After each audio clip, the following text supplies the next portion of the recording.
So, how are things in China? This again, every week since I arrived in Guangzhou, you've asked how are things in China, and every week it's the same story. Listeners are getting bored of hearing about my 12-hour flight, the 3 weeks in quarantine, and signing on at the university. It's old news, Joshua. No one needs to hear about it again.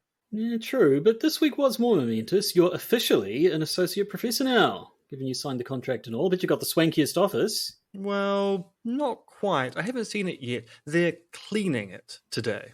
Sorry, did you say cleaning it in the sense of they are cleaning it, or cleaning it in the sense that I'm meant to pick up on something sinister? You heard me. I heard you, or I heard you. I can't really comment. Okay. Blink twice if you're in danger. No, twice. Not 5 times. Okay, no, you're not blinking at all.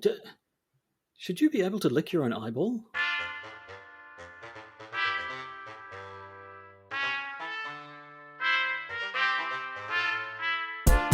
The Podcaster's Guide to the Conspiracy, brought to you today by Josh Edison and Dr. M. Dentith. Hello and welcome to the Podcaster's Guide to the Conspiracy. In Auckland, New Zealand, I am Josh Edison, and in Zhuhai, China, we have Dr. M. Dentith. Did I say Dr. M. Dentith? I meant Associate Professor M. Dentith. Yeah, that's probably worth a sting. Yeah. Or actually, do the announcement of my position again. Did I say Dr. M. Dentith? I meant Associate Professor M. Dentith. You got your own punchline. Yes. Yes, so the papers are signed. Signed, sealed and delivered, I assume. Well, actually, no, I actually just received a message on WeChat from my friend in the international office to say that the contract has actually been officially sealed. So I signed it yesterday. Yeah. It's now got the official university seal upon it. There are 3 copies of it. It is done and dusted. They can't get... Well, actually, they can get rid of me within the next 6 months because there's a probationary period. But if I can wait out the 6 months, they're stuck with me forever. Excellent. So I think that's kind of all we have to say. I mean, everybody knows the details about the long process of getting a university job in China, and how long it's taken you to sort all that out and doing all your quarantine and everything. So we probably don't need to talk about that at all. Shall we just get into the main episode? Indeed, because we've got an exciting installment of Conspiracy Theory Masterpiece Theatre, which I believe, Josh, you are the master. And I am the theatre. No, it's a What the Conspiracy. Conspiracy Theory Masterpiece Theatre is the other one that we have the other sting for. Then you are the sting. What? And I am the conspiracy? See, this doesn't work. I know, it would have worked better. Maybe we got the titles wrong. All along, we should have been calling this Conspiracy Theory Masterpiece Theatre and the other ones. I don't know. It's true. Maybe we need a third sting. Now, we're stuck with the stings as they are. But we can always have we are stuck with it. Yep. sense of regret, because basically, what is life other than a series of vague senses of regret and an overblown budget for MCU series? Yes. Okay. Just I play the theme, and we'll see who regrets what. I'll insert the theme around about here.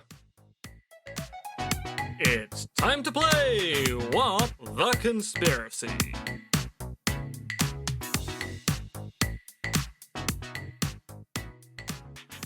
Right, so What the Conspiracy, and it's my turn.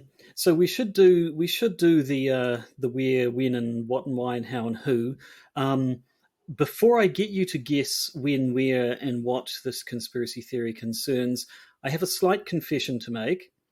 I'm cheating a bit this week. Rather than trying to introduce you to a conspiracy theory that you've never heard of, I want to talk about something you've probably definitely have heard of, but don't know all the details in the background, because I think that will still make for an interesting story. So with that in mind, give me the when, the where, and the what as you discern them. Right, well, I'm going to go 20th century for the when. Mm-hmm. The what I'm going to take is going to be some kind of political shenanigan, possibly not an assassination, some kind of kidnapping. Okay, interesting. And we've got the when, the what, and the third question is, since such a long time since we've done one of these. The where Oh, where? where is I'm traditional. fairly sure it's not going to be Jupiter, but I really want to say Jupiter. I'm going to say Israel. So, a kidnapping plot in Israel in the 20th century. Yeah, no, you're one out of three. 20th century, early 20th century. Okay. Are you going to The tell me that I USA. don't understand how the war, either World War One or World War Two started? That would be good, but no. Oh. Because we're mostly in the USA. We'll take brief detours to Canada and Italy, Ooh. but that's mostly where it takes place. Is Hmm. this one of Robert Langdon's ancestors? Is it going to be a kind of symbology thing? Is a globe trotting tour? Uh, Not quite, but sort of, because what I want to talk to you today about today is the Ponzi scheme. The Ponzi scheme. The scheme after which all other Ponzi schemes take their name. So I'm assuming you've heard of the term Ponzi scheme. I have indeed. I'm assuming that, like me, you probably heard about it in 2008 when Bernie Madoff was convicted of running the biggest Ponzi scheme the world had ever seen, or had you heard it before that? Yes, I mean, I think almost every single person Mm, of recent note, I mean, presumably people in the early 20th century who, before Bernie Madoff even existed, knew about Ponzi schemes. But for most modern people, Ponzi schemes mm. kind of entered the public consciousness with the Madoff scheme. Yeah, so that was he was arrested sort of late 2008, and the trial went all through 2009. So I think, yeah, that's where I'm pretty sure most of the modern world was introduced to the scheme. So do you actually know what a Ponzi scheme is? It's a scheme of Ponzi's. So Close. Fonzie from Happy Days. Mm. Happy So his days. Yep, yep. grandfather, Pa Fonzie, was Ponzi. And the Ponzi, Ponzi obviously. Yes, scheme yes. was created by Fonzie's grandfather to be incredibly cool by basically hitting jukeboxes, although in those days they weren't really jukeboxes, they were more kind of gramophones, No, you to just make you, the you just music kind of punched the jump. servant who was Yeah. playing the So record a player. So it Ponzi was scheme is where you basically punch a servant to make a song play whilst going cool. right. Yes, no, interesting, but also wrong. A Ponzi But wrong scheme. in a really, really fascinating way. Well, exactly. Yes, no, that's the best kind of wrong. But in actuality, a Ponzi scheme is it's a kind of fraud. It's a fraudulent business scheme, and the central part of it is that it involves paying returns to investors from the money that you've gathered from other investors. So usually, what happens is the person running the scheme. Yes, which is basically what happened in the South Canterbury finance scandal in New Zealand about 10 Yep, years ago. Yeah. Yeah, where basically you're yep. There's been promising a few of people them. large numbers of returns, but you're basically borrowing Mm. against other people that you're also meant to be paying out. So if you get in early, then you get paid out. But if you come in late to the scheme, then it's basically just a paper trail with no actual cash in the background. Exactly, yes. So usually it starts with someone saying, "Hey, look, I've got this business or I've got this scheme for making money, which will give you high returns, guaranteed, consistently low risk, or sometimes no risk whatsoever." Um, to attract investors in, but this either the business doesn't exist, the scheme doesn't exist, or they do exist but couldn't actually possibly turn a profit or produce the level of returns that you're claiming. And so all that happens is, rather than taking in money, investing it, and then paying out returns, you take in money, keep it, and when someone asks to, you tell people they're getting big returns, and when someone asks to be paid out, you pay out.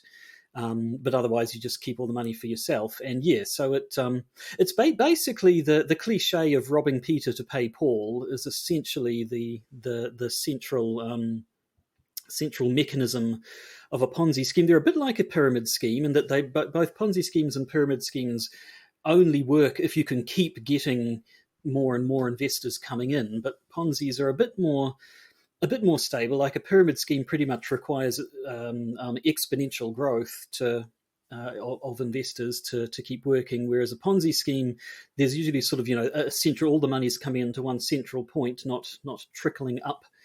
And also, if it's run well, a Ponzi scheme usually encourages the investors to keep their money in the scheme. So, you tell people, "Oh, you've doubled your money," and rather than then saying, "Okay, good, give me my doubled money back," they'll say, "Oh, sweet, we'll keep it in the scheme and then double it again and again."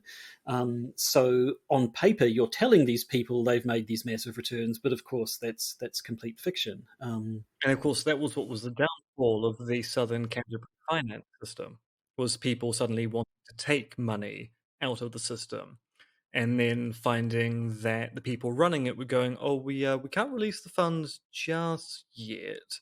If you can just give us a few weeks or a few months, we can release the funds." At which point, people started to go, "But isn't the money just in one bank account? Can't you just, make a transaction?" It almost sounds as if you're waiting for someone to put money in Hmm. so that then you can take money out, which kind of indicates that maybe the bank balance is a little low. Maybe it's a little low. Yes, precisely. Yep. So, I mean, in theory, a Ponzi scheme could be sustained for a good long while. And I mean, Bertie Madoff was at it for almost 20 years, I think, before his one failed.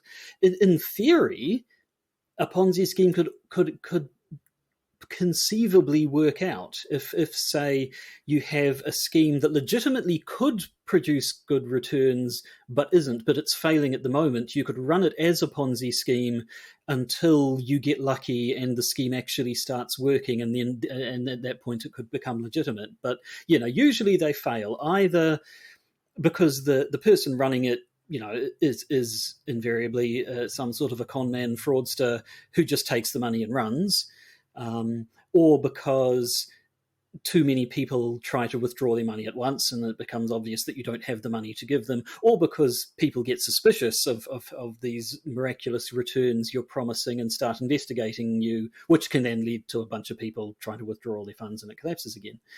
I think Bernie Madoff was interesting because he did actually have a business, and I think in his case it was more that his business couldn't produce the returns that he promised, but it was still making some money, so he was able to last a long while. But anyway, we're not going to talk about Bernie Madoff, even though possibly for our purposes he's a better example because his case is more overtly conspiratorial. But anyway, but the more interesting fellow is an Italian man by the name of Charles Ponzi. Charles is not a very Italian name.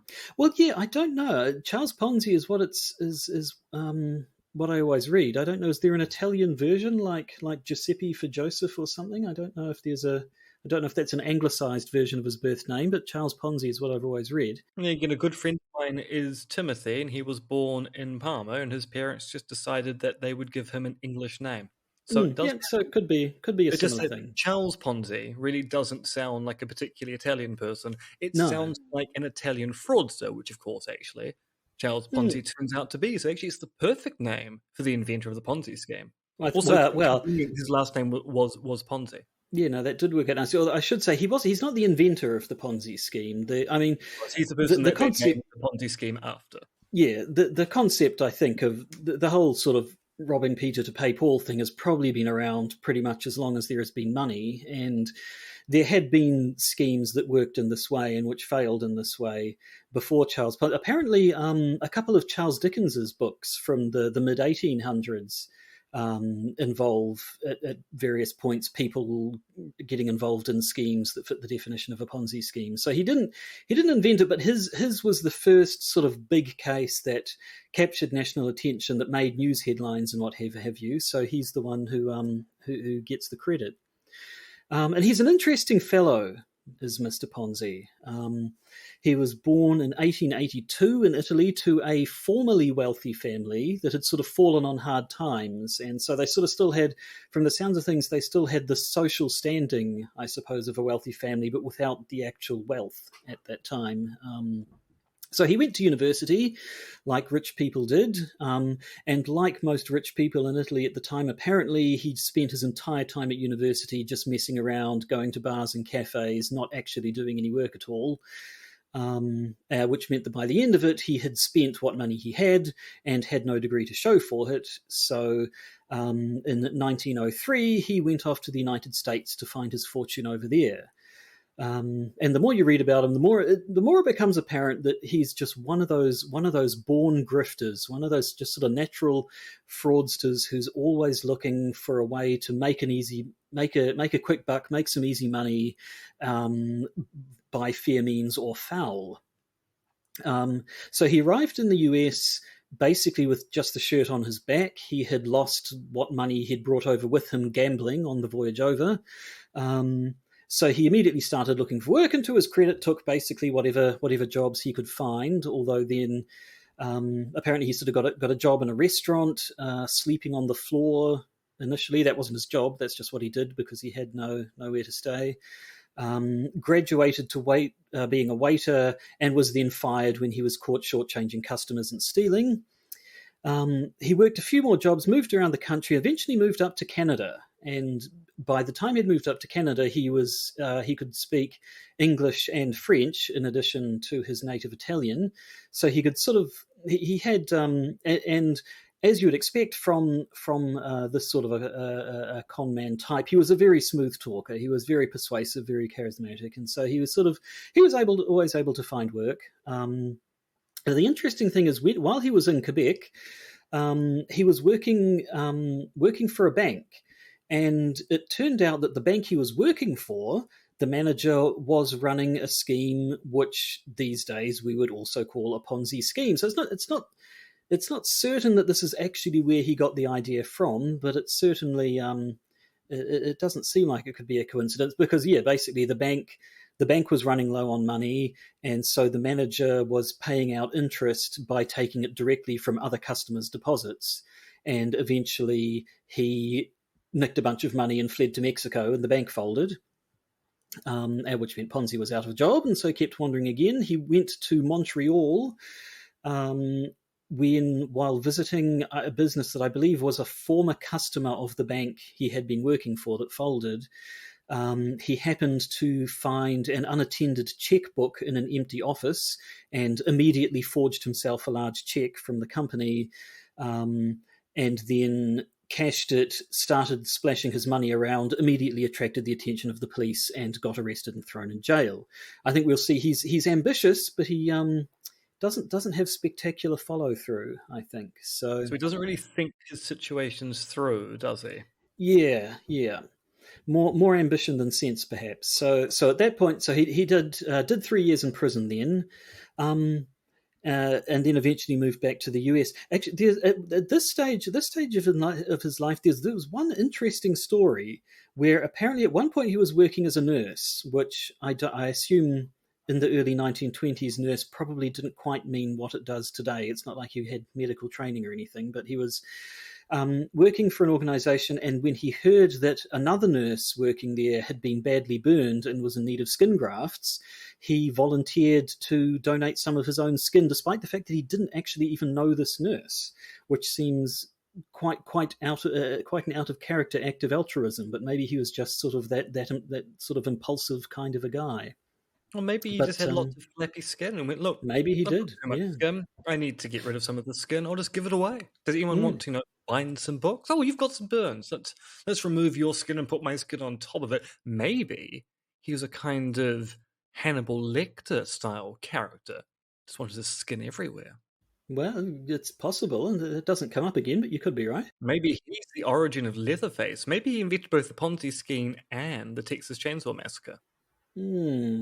I'll have to look into that further. I don't have the material in front of me at the moment. What I can tell you is that after he got out of prison, went back to US, ended up in Boston.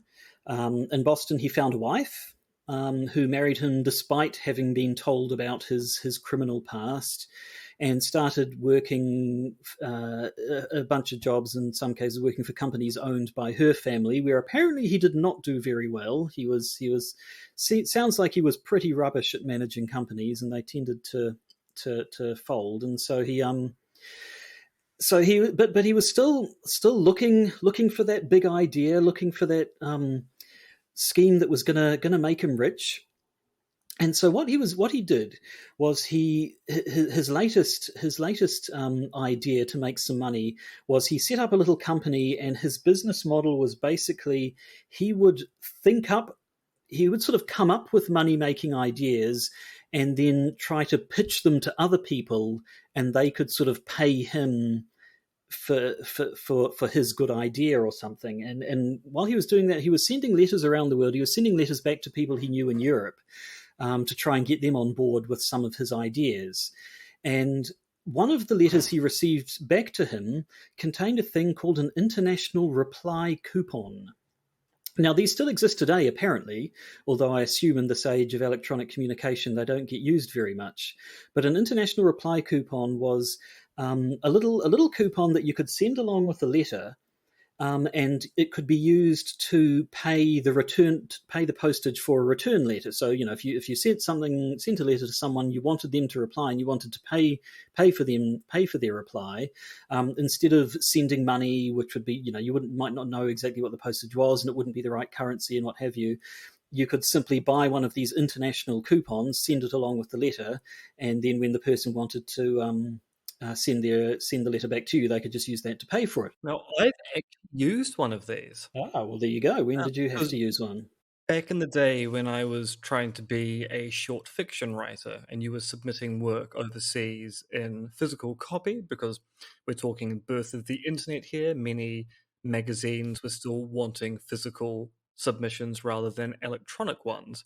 If you were sending things to the US, as you say, you couldn't just send money along. What you'd do is you'd go to the post office and you'd buy one of these coupons, which was basically the equivalent of buying return postage home. Hmm. So you would send a self-addressed envelope, a coupon, and your manuscript, and then that would then be used to return the manuscript to you, usually with a rejection letter. Well, but Charles Ponzi had not encountered one of these before, and so he's quite interested to see this one. But unlike you, his mind immediately went to how can I make money out of this? Because he found out that not only can you use an international international reply coupon, or IRC, to simply pay for a letter to be sent, you could also convert it to stamps, to the value of sending that letter, and then you could sell those stamps to people who wanted stamps. And so he realized, what with currency exchange rates and so on, it would be possible to get someone to send you an IRC from a country with a weak currency, send it to the US, and then exchange it for stamps in the US, which would be worth more than the postage of sending it the other way, and then sell those stamps, and you could actually make a profit doing that. And it's not illegal. That's basically arbitrage, I think they call it, where you buy something and then immediately on sell it at a higher price to make a profit. So he basically saw this is a way of making money for nothing, pretty much. And this sounds like the common thing that people try to do with foreign currency exchange. They go, well, look, we should be able to somehow game the system by buying currency in a different country and then selling it back, which of course never works because currency is typically indexed. But this sounds like it is a viable scheme. We should stop doing the podcast and indeed engage in an IRC scheme. We might make a fortune. Well, you might want to listen to the rest of the story first. No, I've made a decision. We're stopping the podcast. We are going to engage in arbitrage instead. Okay, well, I didn't write these notes for nothing, so I'm just going to get this out of my system anyway. Okay, but so this decision has been made. There's nothing you can tell me which is going to change my mind. I can't imagine I could. Well, let's listen on and we'll see. So he thought, okay, this is it. This is the get rich scheme I've been waiting for. He went to banks to try and get a loan to say, here's my plan. Give me a bunch of money and I'll make it. I'll get myself rich by trading in IRCs. And the bank said, no, don't be so stupid. No one would lend to him. So then he set up his own company called the Securities Exchange Company, and went public. He started putting the word out that I've got the scheme for making money. He claimed, I can double your investment in 90 days. And then when that didn't get enough attention, he said, I can double your investment in 45 days. And that started to bring in investors. He said, he explained his scheme. He said he had agents ready and waiting. He'd contacted people all around the world who would be able to send him these IRCs from overseas, and then they could do the exchange and make the money. And so they just need to invest their money with him, and they'll see these big returns. And he took money from anyone and everyone. No investment was too big, and no investment was too small. He'd take dollars off people, or huge amounts either. And over the course of 8 months, he brought in apparently about $15 million in 1920 odd. So, That which sounds apparently like a lot of money. that's something like 180, $190 million, something like that today. And sure enough, his initial investors did get their big returns, just as he said. And he started.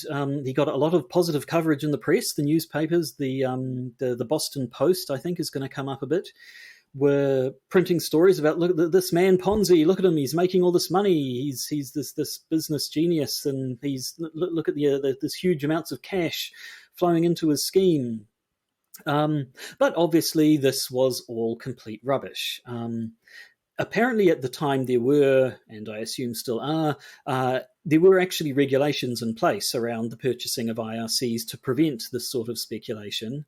But even if that weren't the case, the thing is, you can make a profit. Say you could make a 10% profit, but that's 10% on the cost of posting a single letter. So the absolute amount you'd make off of each one of these IRCs is very small. So say he's taken in his $15 million and claiming he's going to turn that into $30 million, to actually do that by trading in IRCs, even if you could, you'd need to be physically sending, literal shiploads of these things across the Atlantic, just to be able to make that amount of money. So obviously what he was doing was he was Ponziing it. He was Ponziing the crap out of it. He was just keeping the money, sticking it all in his bank account. And when people wanted to be paid out, he paid them out from that pool of money. And for a time, as these things tend to do, it was working out very nicely for him indeed. But then it wasn't. So I mean, people were suspicious from fairly early on. I think just because it seemed too good to be true, they were suspicious of how did this guy go from being pretty much penniless to being a millionaire in the 1920s millionaire in such a short amount of time. Now he was able to allay suspicions a bit when a financial writer there in Boston had basically said that he said I've done the maths and his scheme can't possibly work. He can't there's no way he could be producing the level of returns he's claiming. But Ponzi sued him for libel and won. I assume because of how the libel laws worked back then, which meant people then became a lot more reluctant to criticize him. The authorities, though, who wouldn't be so susceptible to libel charges, wanted to have a look at him as well, look into his scheme as well. But he, being the fast talker that he was, he sort of reassured them that everything was above board. But look, okay, I'll tell you what I'll do, guys. I won't take any more money out of the scheme myself while you're investigating. Is that will that soothe your suspicions, which basically was his faster-working way of making it so that they wouldn't actually demand to see his books, which probably would have rumbled the scheme there and then. Just a quick question. I mean, quite specifically, I won't take any money out of the scheme myself. Now, you mentioned a wife earlier. Was she going to take money out of the scheme on his behalf? I don't don't think so. It sounds like, I mean, first of all, this is the 1920s, so women were probably fairly firmly in the kitchen or the secretarial pool. But it sounds like he was sort of he was cooking this up on his own. But I mean, certainly if that had occurred to him as a way around it, he probably, I mean, he may have just straight out lied to them anyway and kept taking money out. But he sort of he managed to allay suspicion for a while. But the Boston Post, who had been printing these glowing stories about him and his amazing success, which was one of the things that was bringing all these investors in. Nevertheless, their editor was fairly suspicious of him and started directing his his journalists to start digging into it and start asking the hard questions. They went and talked to a fellow called Clarence Barron, who was also a final journalist who headed Dow Jones and Company. And he did some sums and basically worked out that in order to cover all of the investments that people had been making in Ponzi's company, there would have to be around 160 million IRCs in circulation, and the actual figure was about 27,000. So that certainly didn't add up. There's a discrepancy. Minor discrepancy, yes. And then on top of that, people eventually thought to go and talk to the US Post Office and say, hey, this Ponzi fellow who's been making all his money trading IRCs all over the place, I bet you've been seeing lots of people buying IRCs at the moment. And the US Post Office said, no, nobody's really been buying particularly large volumes of IRCs, not here and not overseas either, as far as we can see. That's so because short story magazines hadn't been invented by that point in time. That's actually not true. Well, yes. So yeah, people were there was starting to become sort of a groundswell of suspicion in amongst all the glowing press. Ponzi went and hired himself a publicist to try and sort of improve his image or improve his scheme's image at least. This publicist, a man who had worked for the Boston Post in the past, basically spent some time talking to Ponzi and working for him and figuring out and sort of getting some insight into his company, and quickly came to the conclusion that Charles Ponzi was a complete idiot who had no idea what he was doing and was completely full of it, and managed to find some documents that appeared to indicate that fraud was going on, and immediately sold his story back to the Post.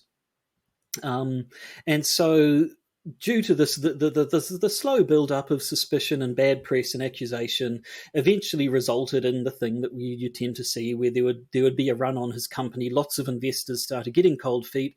Lots of people started asking to withdraw their funds from the scheme now, and eventually it became pretty obvious that the money just wasn't there. He had been depositing all his money in one bank. I think it was Hanover Finance. Because he had designs on sort of taking control of the bank. I think his plan was he'd get all this money, he'd put it all in this one bank, and then as the bank's largest customer, that would give him a decent amount of sway over the bank. Sort of, you have to do what I say, or I'll take all my millions of dollars and go deposit it in another bank. I think his real plan was to, if he could get made bank manager, I guess he thought, if he was then running the bank, then he'd be able to continue his fraud much more easily. But that didn't happen. It all fell apart before then. So that bank collapsed. Several other banks collapsed. All of the investors lost a large amount of their money. And Ponzi, realizing that the jig was up, basically handed himself in to the federal authorities who he knew were looking into him. So at that point, we're not done. We're almost done, but we're not quite done. All right. He pleaded guilty to the federal charges, apparently at the urging of his wife, and was sentenced to 5 years in prison. He was released after 3.5 years and immediately put on trial in Massachusetts on 22 state charges, which he believed he thought that by pleading guilty to the federal charges, he then wouldn't be liable for any state charges. But apparently the state said no such deal was done, and he sort of went to the Supreme Court about that a bit, but eventually it was decided, no, you can still go on trial for these charges as well. So there were 3 separate trials to cover all 22 charges against him. He represented himself in court, and apparently, smooth talker that he was, he actually managed to get the juries to rule in his favour in 2 out of the 3 trials. But for the third one, he was convicted and was sentenced to 7 to 9 years. After 3 years, he was released on bail, and at this point, you're probably thinking he'd be a changed man who'd learned the error of his ways and set out on the straight and narrow, wouldn't you? That's what you're thinking right now, isn't it? Admit it. That's what you're thinking. You No. fool! He didn't do anything of the sort. He was released from jail, immediately went down to Florida and started running a real estate scam, selling packets of swampland or something. And was fairly quickly caught again, sent back to prison to serve his full sentence, and was finally deported back to Italy. His wife stayed in the USA, who stayed by him to this time, but stayed in the USA planning that once he would go back to Italy and find gainful employment and be able to support her, then she would move over to Italy to be with him. After a couple of years, there was no sign of him becoming gainfully employed, and so she eventually divorced him, remarried, and got on with her life. Whereas Ponzi lived out the rest of his life in Italy, I believe, during World War II, by which time he would have been sort of late 50s, early 60s, so too old to be drafted. He just sat around, wrote his autobiography, and eventually died in 1944, unrepentant to the end. There's a quote that I've seen people keep bringing up from his autobiography where he said, "Even if they never got anything for it, it was cheap at that price. Without malice aforethought, I'd given them the best show that was ever staged in their territory since the landing of the Pilgrims. It was easily worth $15 million to watch me put the thing over." And that, basically, is the story of the original Ponzi scheme. Kind of interesting his justification for what he did, which was, but it was a great show. It was a really, really great show. So it doesn't really matter that I defrauded some people because they got a lot of entertainment out of what I provided them. He's almost doing the argument that, but you were paying for something that you knew couldn't really be true. So you were kind of complicit in it. So, you put a couple of bucks in, sure, but you knew this was never going to eventuate. And yet it sounds like when he started the scheme, he really did think it was going to be viable. And it was only after a while he realized, actually, no, money's coming in, but there's not actually money coming out. Yeah, well, that publicist who he hired and then who immediately turned on apparently was basically like, this guy's a complete fool. He doesn't understand basic finance or mathematics really, and yes, it does sound like there's a fair amount of sort of fantasist to him, but he does seem to be one of these born grifters who feels absolutely no shame whatsoever and who feels entitled to all the money he wants. But it's interesting you bring up the whole people must have known and kept quiet about it, because I'm sort of doubly cheating because I don't really know how much this story counts as a conspiracy, purely by the fact that it does kind of sound like it was Ponzi all alone. He set this up. I haven't read anything about him having actual conspirators. Well, see, that's why I asked the question about the wife. I wondered whether the wife was going to be someone who, when he was ostensibly not doing anything, she was technically running things behind the scenes, because that would make it delightfully conspiratorial. Of course, I won't touch the fund whatsoever. I have told you, I personally assure that I, Charles Ponzi, will touch no money in the scheme whatsoever. I will even sign a document saying that I, Charles Ponzi, sole responsibility, will do nothing with regards to the scheme. Sorry, my wife has to go down to the bank to extract some money. Please, just completely unrelated. Yes. I mean, she's got to buy some stamps. She's going off to buy some stamps. That's all she's going to do. She's going to buy some stamps with money she's going to get from the bank. Now, what was it? Oh yes, I'm Charles Ponzi, and I will not touch the money in my scheme whatsoever. Yes.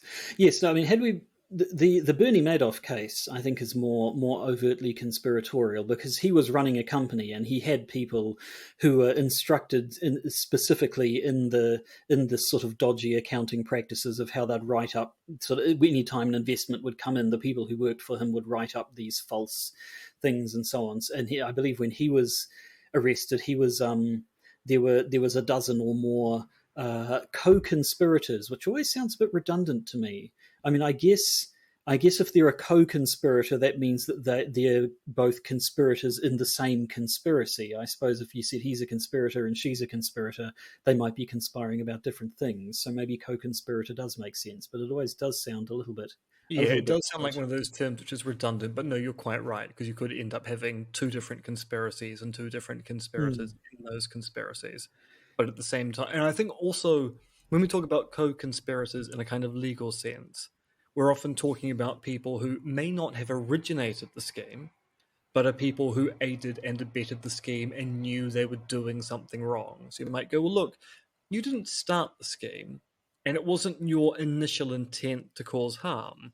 But then when you found out about it, you continued playing along, which makes you a co conspirator in this grandiose scheme. Although, Mm. in that case, I'd like to see a kind of legal definition between a conspirator and a co conspirator, where the conspirators are the ones who know exactly what they were doing with forethought, and the co-conspirators are the people who came on board and aided and abetted.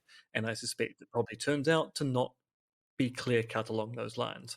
Yes, I mean, because it is sort of illegal, an actual criminal offence is conspiracy to commit fraud or what have you. So there are probably fairly strict legal definitions. But I did think another interesting wrinkle along those lines is what do you say about the people who either knew or suspected but said nothing or sort of actively avoided finding out anything because they didn't want to find out that it wasn't legit. I mean, definitely with Madoff, people had been raising red flags about him for ever since the late '90s, I think, and their words were ignored. And I'm Indeed, pretty not just sure. ignored, there were people in the schemes who would deliberately go out there to sow discontent Mm, amongst people listening to these case.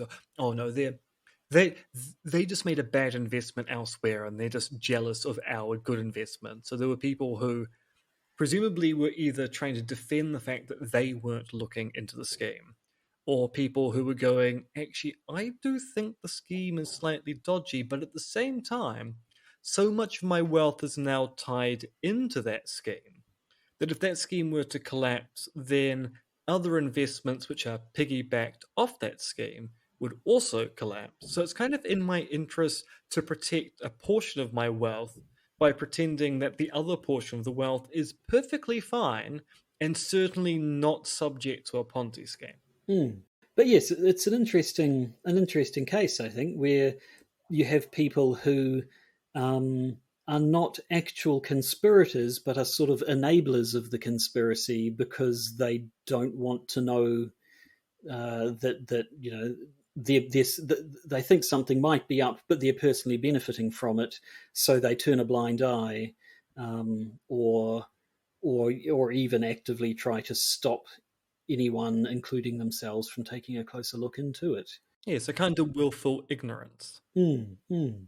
But anyway, that is the story of Charles Ponzi, a colourful character, I think you'll agree. With a most improbable Italian name. That was very interesting. A very interesting Mm, tale about not the first Ponzi scheme, but obviously the most notable Ponzi yeah. scheme at the time, given that it suddenly was given a name, the Ponzi scheme. And actually, I only find this in the history of ideas all the time. No one denies that fake news has been a long phenomenon in media reporting, but we know that the term fake news is actually relatively new as a coinage that gets used en masse, Mm, largely due to Donald Trump. And so we end up going, well, the term is new, but the actual phenomenon is actually quite old. mm, And so Ponzi schemes, as you point out, there are examples of that in literature that date back well before Charles Ponzi. It's just that there was no one big case that people went, oh, you mean a scheme like that of Charles Ponzi? One of those mm. Ponzi. Yes, yeah, I think it's usually the thing that lends its name to any particular phenomenon tends to be the most attention grabbing one, which isn't necessarily the first or the best. I mean, that was always the thing about fake news. Donald Trump um, sort of that was an accusation leveled against Donald Trump that he. I'm almost tempted to say quite skillfully sort of took and flipped Yeah. around and made his own completely, because the first instances of fake news that I'm aware of were of Donald Trump's opponents saying what he said was fake news, and then he was just like, right back at you. No, I'm not fake news. You're fake news, and it actually worked. Yeah. Yeah. Depressing, actually. Now I'm depressed. I was thinking about wacky old Charles Ponzi and his massive, massive fraud, and then we had to So bring it the all back question down to here, Trump. given that we now know why this particular IRC scheme didn't work, how are we going to improve upon it so that ours does? Well, I think part of it, there were the regulations. So I think obviously we're going to have to take over some sort of government or international organization to remove any regulations around the trading of IRCs. Then there's the fact that people don't use physical correspondence so much anymore. So I think we're going to have to destroy the internet. And then there's the fact that not much of it is in circulation. So possibly once we have destroyed the internet and taken over the world government, we're going to have to require people to send IRCs with every bit of physical correspondence, and then I think we'll be in the money. I've got a good first step. We have to become sovereign citizens. Oh, sovereign citizens, those Because wacky that way we scamps. can say that the law of the land and thus the regulations do not apply to us. Right. And we can And also then say, we can insist that the state, which we do not recognize the authority of, if they want to get in contact with us, must send us physical letters, which we have to reply to, and thus they will have to provide us with IRCs. although it has to come from another country. That's the problem. But So we can Josh, make, as sovereign citizens, we are not we citizens are of a separate, the country we're legally in. right. And thus And we we can can, demand that they send postage to our foreign nation locations, which are, of course, actually within nation states themselves, where we will then have to use the IRC to purchase the postage of the nearby land to then send that correspondence back. I've worked this out. We just have to become right. sovereign citizens, and the rest of it Manipulate our own will currency. unfold. Yes. Yes. It's all clear to me now. Okay, well, I guess there's nothing to do other than just wind up this podcast and journey off into the sunset, into our brand new life of financial domination. Now, I have been doing some back of the envelope, excuse the pun, calculations for the kind of profit we're going to make on this. And I figure, given postage, conversion fees, and actually having to pay for things such as envelopes and the like, we can make 1% on every transaction. Excellent. One so that means we only need to make 100 transactions, and that's 100%. We have all the money. Yes, precisely. That's 100% of the number one. money. That's number one. Excellent. Okay, well, let's get things in motion then. Should we just pull the plug instantly, or should we bid these pauper Well, peasants see, what I'm listening saying, to us farewell first? we should probably give people an update on our richness and successness. Oh, to right. Yes, they are going to want to know work. how well we're doing. Yeah. Yeah. Okay. So Yeah. Fine. next week we should inform the poor, pitiful listeners of this podcast just how successful we have become in our Ponzi scheme. Yep. No, you're right. We should keep the podcast purely for gloating purposes. Yes, precisely. I mean, Right. as we get richer and more famous, the people who are listening to this podcast can realize that their pathetic, unfinanced lives, where they don't engage in IRC trading and arbitrage, has made them into the fools they are today. And then they won't even need to become patrons by going to patreon.com and searching for the Podcaster's Guide to the Conspiracy, because they'll instead be investors by going to patreon.com and searching for the Podcaster's Guide to the Conspiracy. And I'm pretty sure everything will work out marvelously for them if they do. Now, unfortunately, patreon.com is not taking IRCs at this point in time. So we need to take over them as well. Well, yes, precisely. I mean, surely in the same way that Ponzi wanted to take over Hanover Finance, we're going to use our arbitrage scheme to buy lots of shares in Patreon, and thus we will end up being the controllers of that system as well. Okay, well, let's get on to it then. I guess before we do, it would be polite, I suppose, to say to our listeners, goodbye, one and all, from me. And goodbye, one and all, from Josh. Ciao. Ciao, Bella. You've been listening to Podcaster's Guide to the Conspiracy, hosted by Josh Edison and Indented. If you'd like to help support us, please find details of our pledge drive at either Patreon or Podbean. If you'd like to get in contact with us, email us at podcastconspiracy@gmail.com. And we are started. Oh, one question: can you hear the aircon? Nope, No, so that's not coming through at my end.